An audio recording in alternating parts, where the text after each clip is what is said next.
My name's Kevin Dixon. I'm a Torquay historian, and today we're in Torre Abbey's Gatehouse, and we're here because we want to explore a different part of Torquay's history.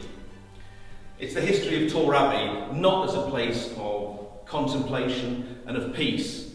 We're going to look at a different angle on this wonderful building.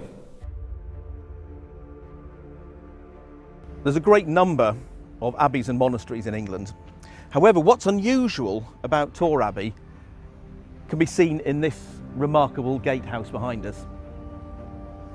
It's clearly not a traditional part of an abbey. Most abbeys certainly do have gatehouses, but they're not defensive. Many are sort of decorative, they have lots of statues. They're just really to impress people and to sort of guard who actually comes in. What's different about this is this has an actual defensive purpose. Just look at the thickness of these walls and the narrow window. Now, the abbey is certainly a religious building and a building of peace. However, this particular part of the building, the gatehouse, had another purpose, and that purpose was to withstand a concerted attack. If we look at the turrets either side, they are arrow slits, and there's also gun slits, which are really, really interesting. It looks as though, for a purpose, it was actually aimed to defend from the sea. And what would happen was that the expected assault would be coming along what is now King's Drive. So we're looking at people coming in from the sea. The possible reason for this is that in 1372, an English fleet was defeated in the Battle of Rochelle, and the English lost control of the English Channel.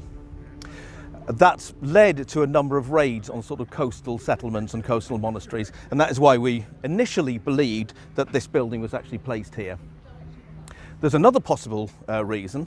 At that time, we were also getting a number of uprisings across the south of England, generally named as the Peasants' Revolt.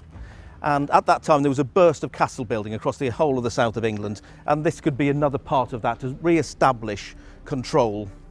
The other interesting thing about this gatehouse is crenellations. Crenellations are the battlements that were built on top of castles, and you needed express permission from the king to put crenellations on any particular building. So again, that shows the importance of this as a sort of fortified coastal monastery and a very unusual building.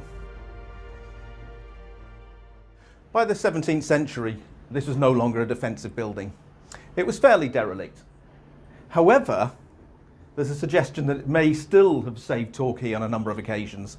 The first occasion was 1667, when a Dutch fleet attacked Torquay, and they destroyed 2 ships in Torquay harbour, and they fired on what was called a gentleman's house, and we believe that was Torre Abbey. That they didn't land may well be because even though this was abandoned, even though it was undefended from the sea, and if anybody's seen it from the sea, it still looks like a castle. And then it is what Torquay's closest thing that we have to a castle. On the second occasion this building may have saved Torquay was in 1690, when a huge French fleet anchored in Torbay, and instead of attacking Torquay and Paignton and Brixham, which they may well have done, they decided to attack Teignmouth. 700 men landed in Teignmouth, and they burnt the town. And they attacked the churches. They didn't attack Torquay. And one suggestion is they took one look at what looked like a castle, and Torquay was saved because of this building.